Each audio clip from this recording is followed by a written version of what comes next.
CMRL Exalogic സാമ്പത്തിക ഇടപാടിന്റെ കേസിൽ പ്രതിപക്ഷ നേതാവ് പിണറായി വിജയനും മകൾ വീണ വിജയനും കുരുക്കായി മാറുകയാണ് ശശിധരൻ കർത്ത എൻഫോഴ്സ്മെന്റ് ഡയറക്ടറേറ്റ് മുന്നിൽ നൽകിയ പഴയ മൊഴി. പിണറായി വിജയനുമായുള്ള തന്റെ വ്യക്തിപരമായ അടുപ്പത്തിന്റെ പേരിലാണ് വീണയ്ക്കും കമ്പനിക്കും താൻ പണം നൽകിയതെന്ന് കർത്ത മൊഴി നൽകി. വീണയോ എക്സാലോജിക്കോ CMRLന് യാതൊരുവിധ സേവനങ്ങളും നൽകിയിട്ടില്ലെന്നും അദ്ദേഹം പറഞ്ഞു. 2024 ഏപ്രിൽ 17 എൻഫോഴ്സ്മെന്റ് ഡയറക്ടറേറ്റ് രേഖപ്പെടുത്തിയ മൊഴിയാണ് ഇപ്പോൾ പുറത്തു വന്നിരിക്കുന്നത്. 2017 മുതൽ 2020 വരെയുള്ള കാലഘട്ടത്തിലായി ഏകദേശം 2.78 കോടി രൂപയാണ് വീണയ്ക്കും എക്സാലോജിക്കിനുമായി CMRL കമ്പനി നൽകിയത്. ഇല്ലാത്ത സേവനത്തിന്റെ പേരിലാണ് ഈ പണം കൈമാറിയതെന്ന് ED കണ്ടെത്തുകയും ചെയ്തു. സേവനങ്ങളൊന്നും നൽകിയിരുന്നില്ലെന്ന കാര്യം വീണ തന്നെ നേരത്തെ സമ്മതിച്ചിട്ടുണ്ടെന്ന കാര്യവും ED റിപ്പോർട്ടിൽ സൂചിപ്പിക്കുന്നുണ്ട്. മുൻപ് ചോദ്യം ചെയ്തപ്പോൾ താൻ നേരിട്ട് ഗൈഡൻസ് നൽകുകയായിരുന്നു എന്നാണ് വീണ വിജയൻ പറഞ്ഞിരുന്നത്. എങ്കിലും ഇതിന് തെളിവായി ഇമെയിലുകളോ മറ്റു രേഖകളോ ഒന്നും തന്നെ അവർക്ക് ഹാജരാക്കാൻ കഴിഞ്ഞിരുന്നുമില്ല. CMRL കമ്പനി എന്തിനു വേണ്ടിയാണ് തന്റെ കമ്പനിയായ എക്സാലോജിക്കിന്റെ ബാങ്ക് അക്കൗണ്ടിൽ ഈ പണം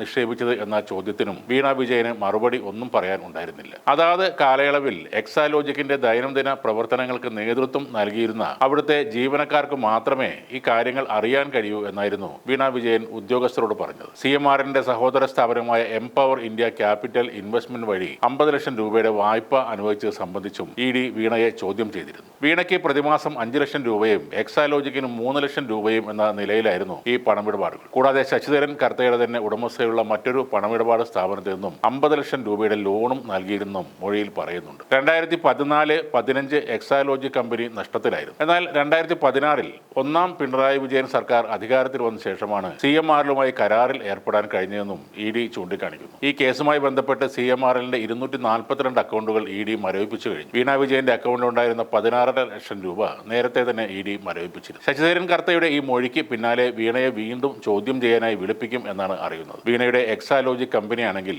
ഇപ്പോൾ പ്രവർത്തിക്കുന്നുമില്ല. വീണയുടെയും എക്സാലോജിക്കിന്റെയും ലേക്കർ ഇന്ത്യയുടെയും അക്കൗണ്ടുകളും ലോക്കറും ഉൾപ്പെടെയുള്ള തുകയും ശശിധരൻ കർത്തയുടെയും കുടുംബത്തിന്റെയും 26 കോടി രൂപയും ED മരവിപ്പിച്ചിട്ടുണ്ട്. CMRL എക്സാലോജിക് പണമിടപാട് കേസിൽ വീണ വിജയന്റെ സ്വത്ത് കണ്ടുകെട്ടിയേക്കും എന്നാണ് സൂചനകൾ. അതിനുള്ള നടപടിക്രമങ്ങൾ ED ഓഫീസിൽ അവസാന ഘട്ടത്തിലാണ് എന്നും അറിയുന്നു. കേസിൽ ഉൾപ്പെട്ട CMRL അധികൃതരുടെയും സ്വത്ത് കണ്ടുകെട്ടാൻ സാധ്യതയുണ്ട്. കേസിൽ അന്വേഷണം വേഗത്തിലാക്കാനും കടുത്ത നടപടികളിലേക്ക് നീങ്ങാനുമാണ് എൻഫോഴ്സ്മെന്റ് ഡയറക്ടറേറ്റ് ദക്ഷിണ മേഖലാ മേധാവിയും സ്പെഷ്യൽ ഡയറക്ടറുമായ പ്രശാന്ത് കുമാറിന്റെ നിർദ്ദേശം. വീണയ്ക്ക് വേണ്ടി EDയെ ആക്രമിച്ച സഖാക്കൾ ഇപ്പോഴും ജയിലിൽ തന്നെയാണ്.